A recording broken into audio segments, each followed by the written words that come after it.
Hello, and thank you for joining us today in our study of the book of Psalms. Today we're in Psalm 44, and this is one of those Psalms that is not going to be written by David. It's actually attributed to the sons of Korah, and this one is going to deal with a time in the midst of God's judgment of his people. And you're going to see several statements that are going to be made over the course of this, and we're going to come back to some of them over our lessons portion of our study today.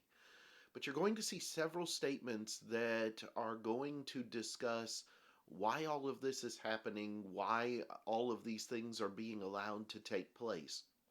And so the overall principle of this psalm is dealing with what happens when God judges a people for doing what is wrong or for doing evil, even when there's still righteous people among them. And so let's look at what the sons of Korah say in Psalm 44.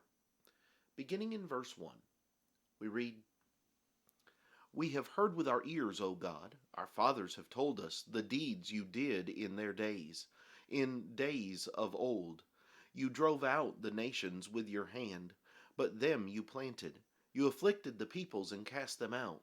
For they did not gain possession of the land by their own sword, nor did their own arm save them, but it was your right hand, your arm, and the light of your countenance, because you favored them.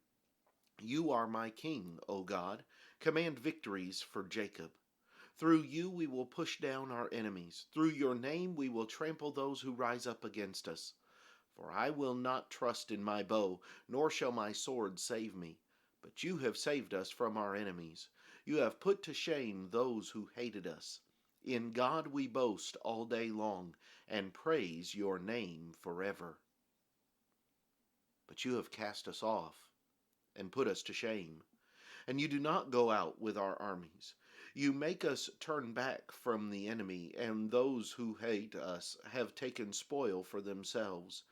You have given us up like sheep intended for food, and have scattered us among the nations. You sell your people for next to nothing, and are not enriched by selling them.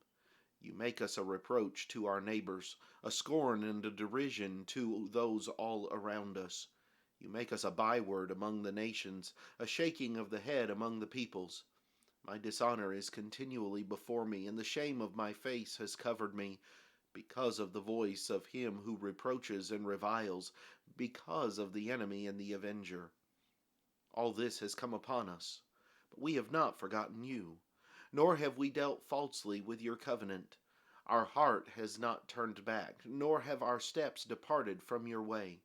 But you have severely broken us in the place of jackals, and covered us with the shadow of death. If we had forgotten the name of our God, or stretched out our hands to a foreign God, would not God search this out? For he knows the secrets of the heart. Yet for your sake we are killed all day long. We are accounted as sheep for the slaughter. Awake! Why do you sleep, O Lord? Arise, do not cast us off forever. Why do you hide your face and forget our affliction and our oppression? For our soul is bowed down to the dust, and our body clings to the ground. Arise for our help, and redeem us for your mercy's sake. Here in this psalm, you have somewhat of two layers or two levels of discussion. At the start of the psalm, the sons of Korah are going to talk about what our fathers have told us. That our fathers have told us of the deeds that you did in their days, how you drove out the nations, how you watched over the people, how you took care of them and you favored them and they won their battles and you fought for them, and so on and so forth. And this definitely goes back to the early days of the nation of Israel, when they are conquering the land, when they are going through and establishing the kingdom of Israel, and so on and so forth. And so they said, we've taught to our fathers, we've heard the stories of what you did and how you did it. And we trust in you, and we believe that you will continue to be there for us, and that you will continue to help us. I realize they say that the bow is not what we trust in, nor the sword, but you have saved us from our enemies.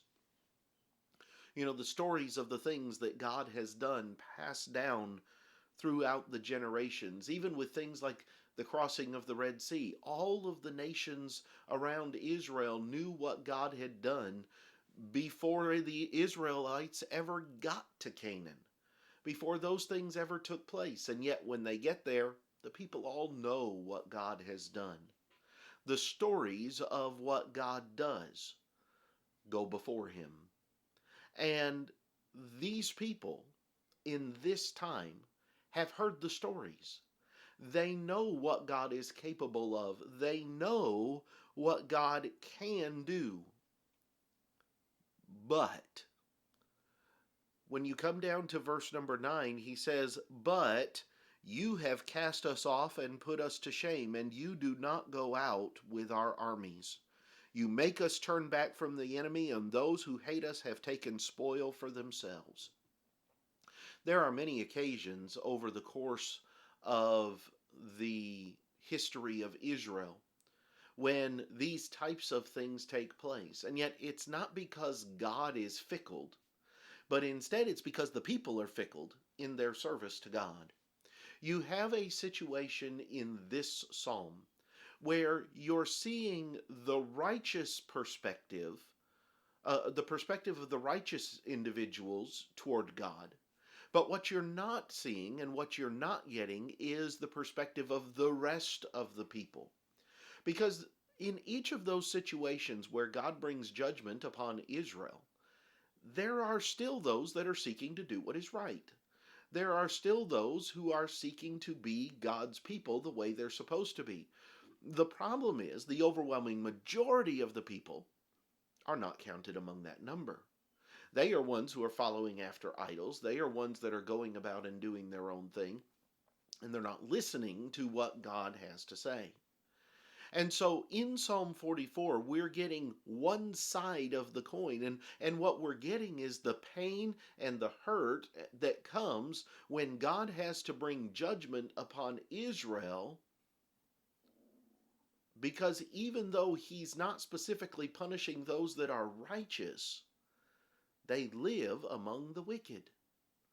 And therefore, the problems and the difficulties and the pain and the hurt still take place with them, even though they are righteous. God is bringing his judgment at the time of the writing of Psalm 44 against the wicked and against those who are refusing to serve him in Israel. But even the righteous are feeling the pain of the enemies of Israel that are succeeding and of the things that are going on in Israel at this particular time. And you get to a point in the psalm where at the end of the psalm they call upon God to awake. Wake up and help us. We recognize that the people have done wrong, but we're being swallowed up too. So awake, and why do you sleep, O Lord? Do not cast us off forever. Why do you hide your face and forget our affliction and our oppression? Now, God hasn't, but in the midst of everything else that's going on, they feel like he has. There's a level of frustration that inevitably sets in when people who have their faith in God the way that they are supposed to are still struggling and are still hurting and are still dealing with the problems that everyone else has to deal with. It's not that they don't believe in God. It's not that their trust is not in God. And it's not that they don't think that God cares about them anymore, but pain and emotion and struggle cause us to cry out and cause us to ask how long, and even ask us why this is happening to us. We see it happen on many occasions. Maybe one of the foremost examples of it is in the days of Jeremiah, when Jeremiah has to deal with all of the things that are going on and all of the troubles and the pains and the problems and others with him, while they're trying to do what's right in the midst of a nation that doesn't care. Jeremiah is called the weeping prophet for a reason.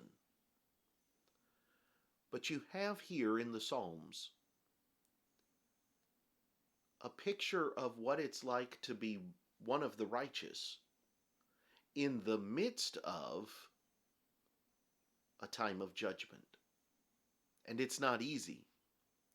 It is not something where one particular group is sitting there and everything is provided for and everything is taken care of and they don't have a care in the world while around them chaos ensues. That's just not the way it goes.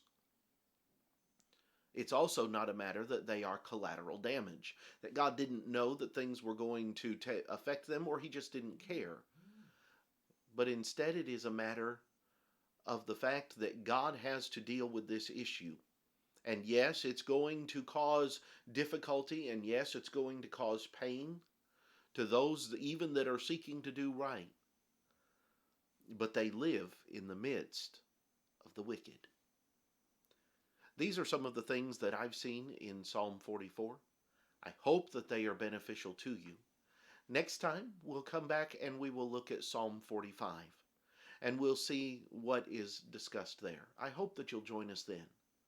But until then, have a great day.